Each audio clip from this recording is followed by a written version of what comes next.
Hello friends, welcome back to my channel Richie's Riches, your go-to destination for all the information you will ever need on life and beyond. Hope you all are doing great.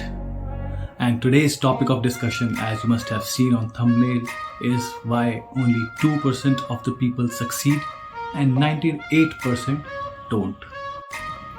Well, there are a lot of discussions around this topic which usually suggest that success means different to different people, and there is no one parameter to measure success.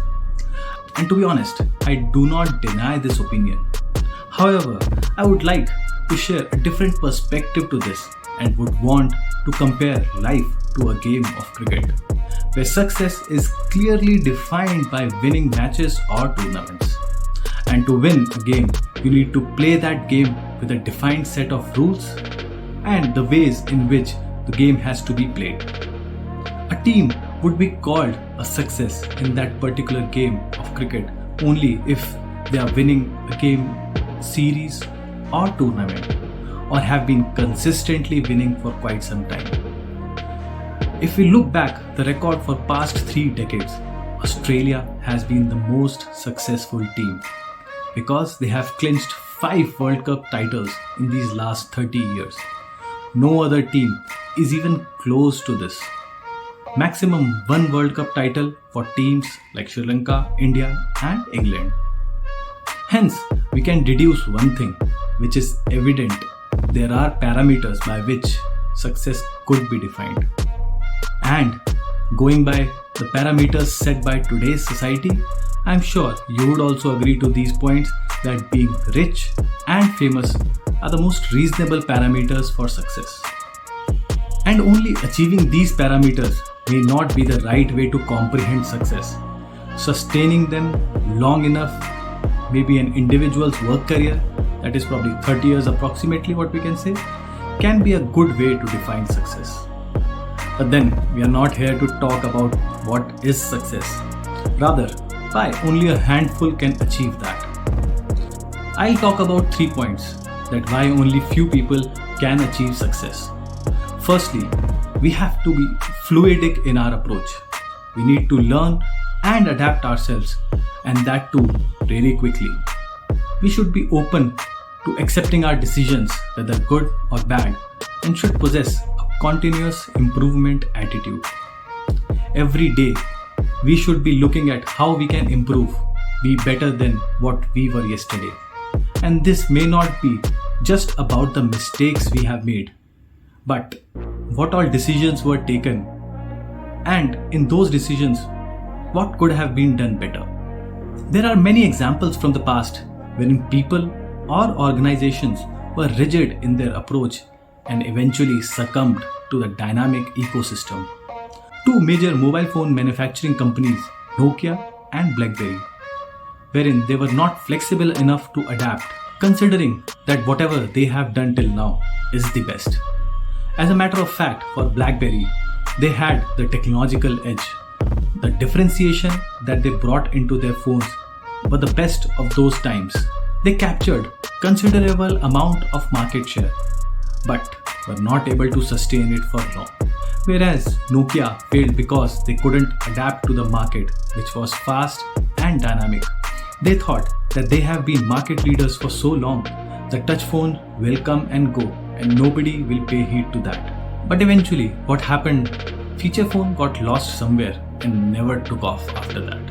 And Nokia, as we know, is maybe 1% share of the market that they have.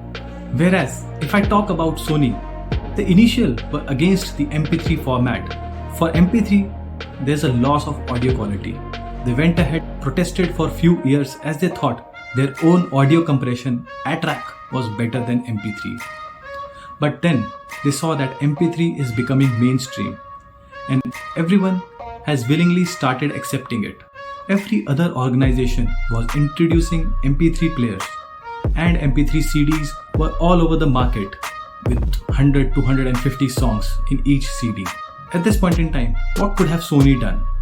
Either they could have stuck with that thought that ATRAC was better, or they could have adapted to how the market is behaving.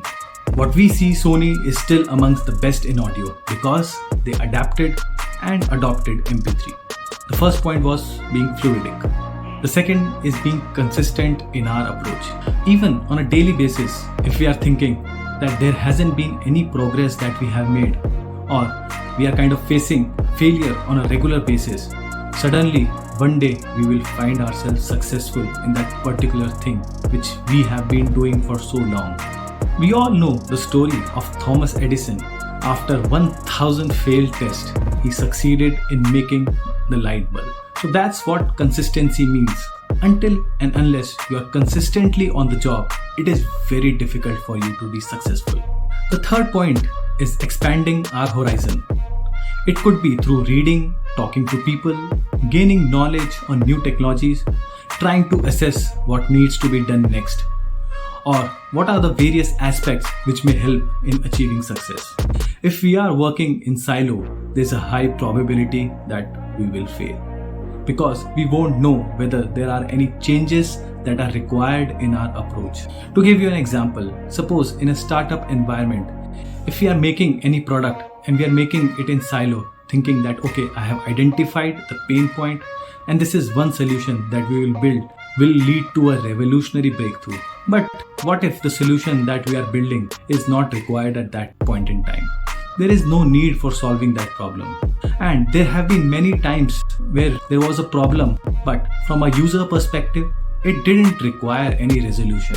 So what will happen if we build such a solution? I can easily say that it will fail miserably. Just to give you an example, Iridium launched a satellite phone, which were like a technological breakthrough at that time. What happened? It never took off. It never succeeded because it was not the requirement of that time. So even though it was a magnificent invention, it failed, and it failed miserably. I would want to know your views on this topic and leave you with a note. Vinod Kambli, in his first 7 tests, he racked up 2 double centuries and 2 single ones, and was an instant hit, or we can say became successful at a very young age. Whereas Sachin Tendulkar took 5 years to get to his first century, but is still considered as successful. Richie signing off.